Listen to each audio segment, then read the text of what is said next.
Hi everybody, this is Joel Kennedy with Kennedy Violins. So today is a play-along day and we're doing the Vivaldi Concerto in A minor, third movement. So this song is found in the Suzuki series in book 4. And remember, every week we're doing a different song out of one of the Suzuki book series, 1 through 4, and the dartboard of destiny back there, it determines what piece we're going to do for the next week. So at the end of this video, I'm going to throw a dart at the board, and it's going to tell us what the song for next week's going to be. Okay. Oh, and by the way, I'm playing on a René Nicolette violin. You can usually tell the René Nicolettes by the really cool pegs here. So let's go over the Vivaldi. So let's look at the first part of this concerto.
Okay, so that's that.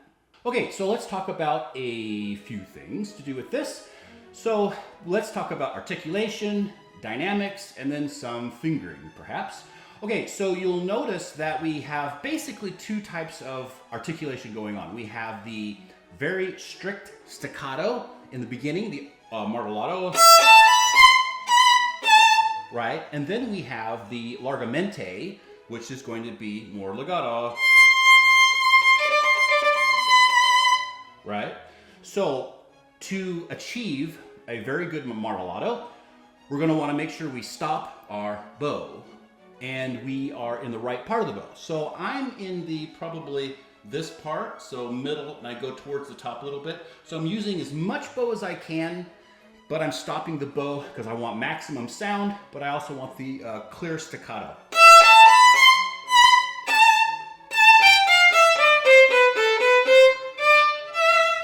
Then it goes to piano.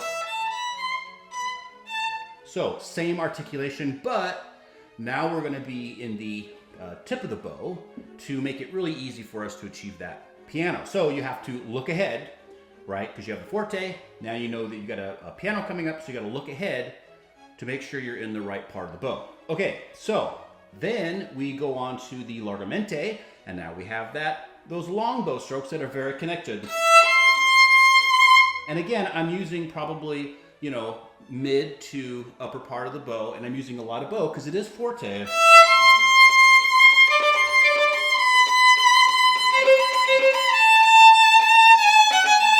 And you notice the beginning of these 8th note, 16th note beginnings, right, are notes, last measure, third line,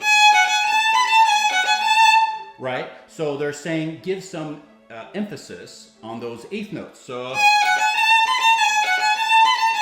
right, not quite an accent, but you're making those 8th notes as long as possible, and that gives your phrase structure. Okay, let's talk about fingering a little bit. So third line, we have this figure here.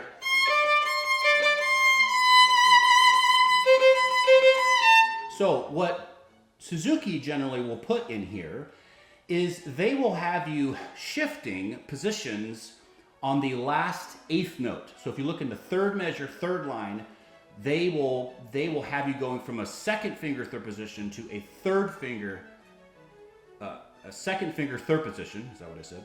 To a third finger second position. I don't do this. So I've always disliked this fingering that they put in there, and as far as I know, they're still doing it.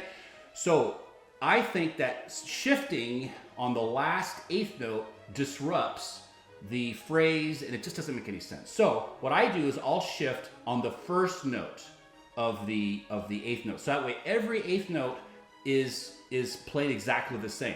So for the third position, second measure, shift to 3, second position. Now you go to first.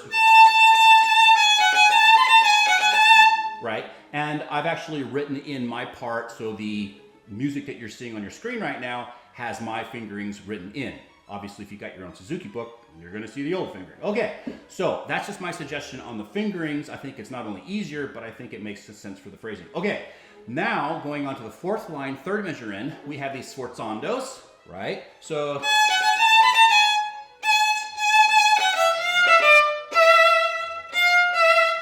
it's basically as all of a sudden fortes you could possibly get. And they even put an accent above those second fingers. So what's important for you is that you have to make sure you make your way to the lower part of the bow so you can do those sforzandos. So to the lower part of the bow, to the lower part of the bow, then accents. Right, so now we have accents on those E's, then stop, stop, right, that's staccato. So again, it's just, you gotta make sure you stop that bow. So make sure in the lower part of the bows for those sforzandos, and then make sure you set yourself up to put those nice accents on those eighth notes.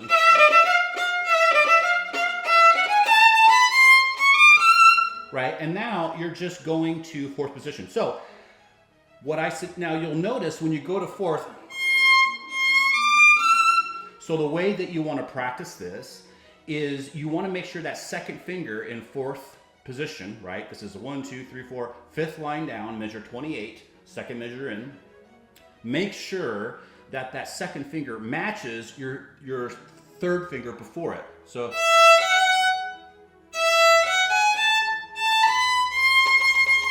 now make sure that second finger. So now you're just going to practice to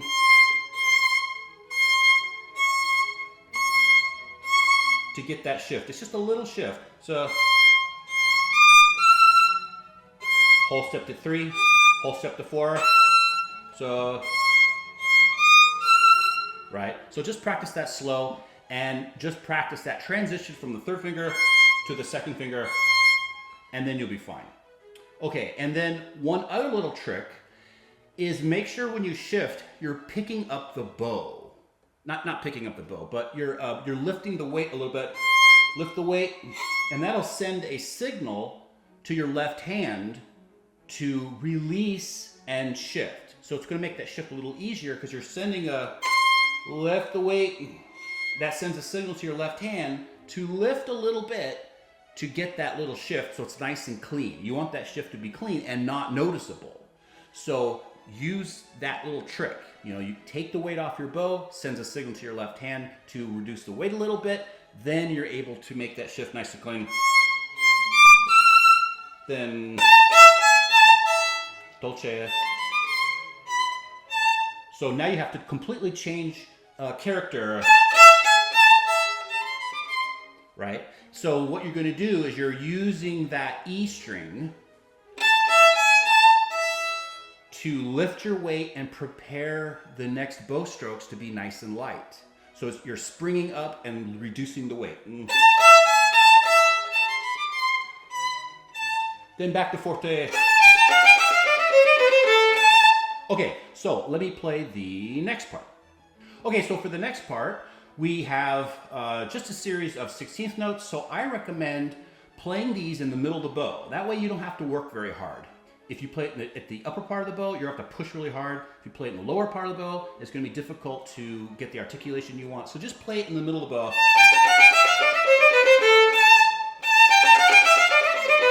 Keep the bow in the string. Then piano. Right. And you have to use your hand a little bit to manipulate these if you play them low in the bow. So you might want to be a little higher in the bow for these. It's your choice. but it is easier to play those in the upper part of the bow. Okay, so going on.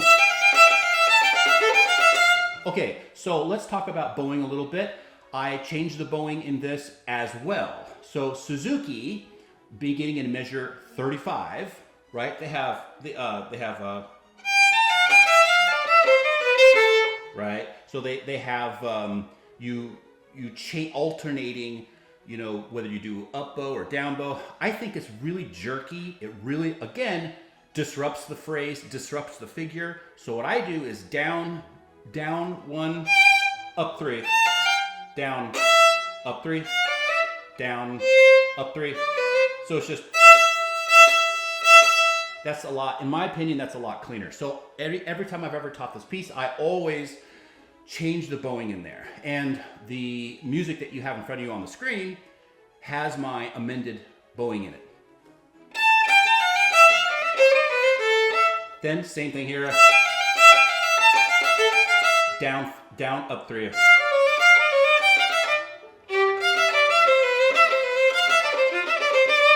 Okay, there's other things that we could talk about in here, but this video will get way too long if I play too much. So that's the first page. So now let's talk about the second page.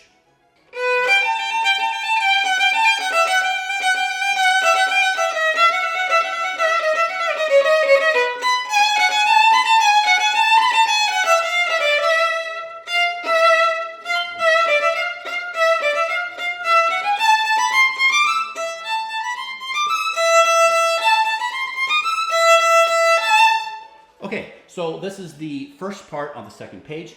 There's not really a whole lot to talk about this. Mostly, you know, we have these 16th notes, but we have to play them dolce. That means sweet in Italian, right? So that's that very top line, measure 55, right? So even though we're playing these 16th notes, you know, you gotta try to play them kind of as sweet as you can.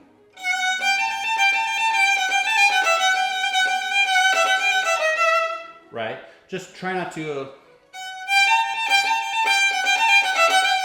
you know, just really aggressive. Just try to make them as smooth as you possibly can. And I think by amending, again, that bowing to be 1 down, up 3, that does help with that a lot. Okay, then there's not a whole lot going on here. We have the sforzandos again, third line, third measure in. Okay, then we have that same shift, you know, at measure 71, right? Same what we did before, so nothing really new here. Okay, so let's go on to the 16th note section.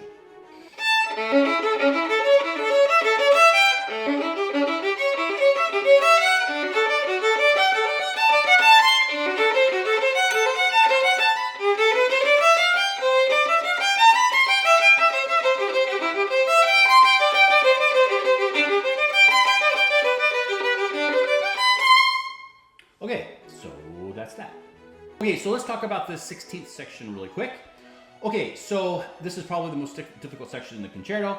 So you're going to spend most of your time practicing just this section. So obviously you're going to want to practice it slow, and you want to build up the speed gradually with the metronome. If you want to practice it properly and you want to be good at it, that's just what you got to do.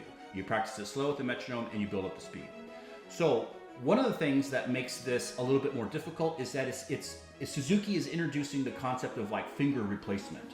So you see in measure 77, we have what we would normally play this note, C sharp, with a high 3, right? But we're going to be playing with a low 4 instead. But remember, you know, high 3s and low 4s are the same note. So, you know, they're just written differently, but it's the same note. So since you're may not be super used to that 1-4 combination, 1 to flat 4, you want to strengthen that. So take just this measure by itself, practice it with no slurs. And keep that 3 down, put the 4 right on top of it. It's a half step, right? Half step, so your fingers are touching, right? So keep it down.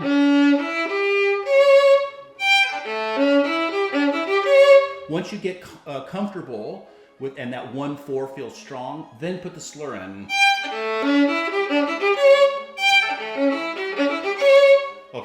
So then we have a similar situation occurring. In measure 81, we have the same situation where we are putting our 3 right on top of our 2.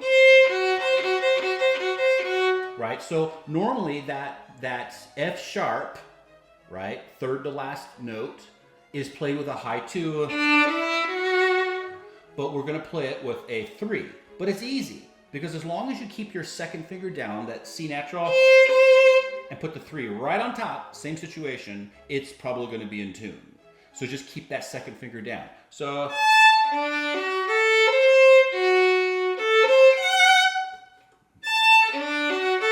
keep it down right on top. So same practice technique, practice it without slur, get really comfortable with that 2-3 combination, and you'll be fine. Okay, so what else do we got? Well, we're going to second position in the measure 84, right? So my suggestion, if you're not super comfortable with second position, is you have to be comfortable with the distances between the fingers. So in that third measure of the fourth line from the bottom, so go to second position.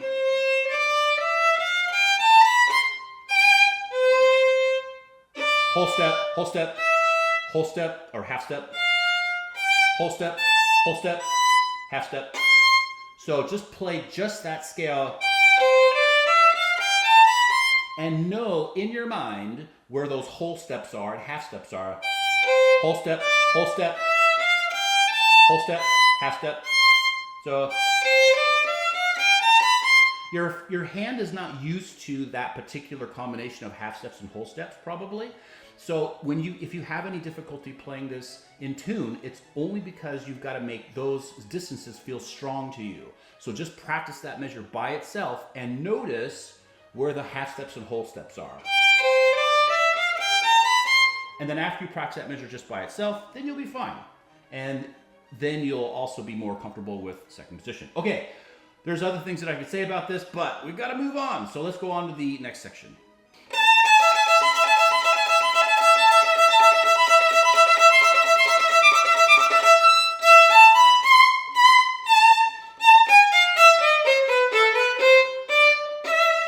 Okay, so there's that. Okay, so there's not a whole lot to say about this section other than we're replacing the open E's with second finger on the A string in third position in measure 111, right?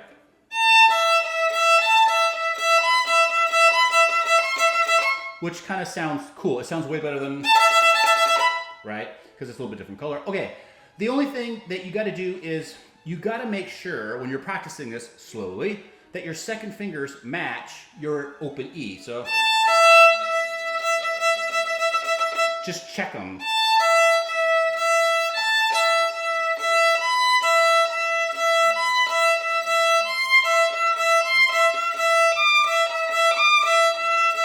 Then extended fourth finger harmonic, right? It's just an extended fourth finger in case you didn't know. So extended fourth finger. All right, then we're back to the beginning. Okay, so let's look at the last 16th note section.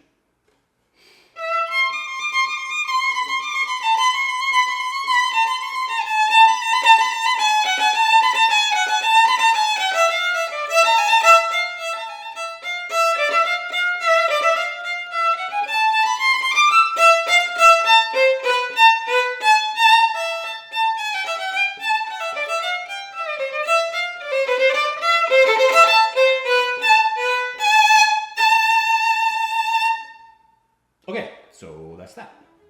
So this is a little bit more of what we had before, but we want to really pay attention to our dynamics if we want this to be interesting, okay?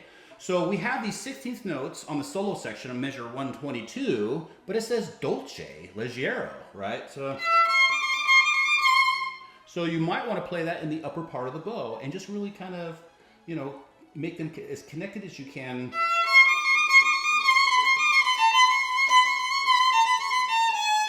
Right? And I've also, you may have noticed on your screen, I've changed the bowing again, so the phrasing isn't interrupted. But, so, upper part of the bow, dolce, try to make it really sweet. Then we're back to measure 127, the tutti, right? Same old, same old. Then we have measure 130. We're alternating back and forth between fortes and pianos. Piano again. Then now we have a poco allargando. So we are kind of setting up the ending for a slower tempo, and we're using these big accents at measure 136 to do that. Piano.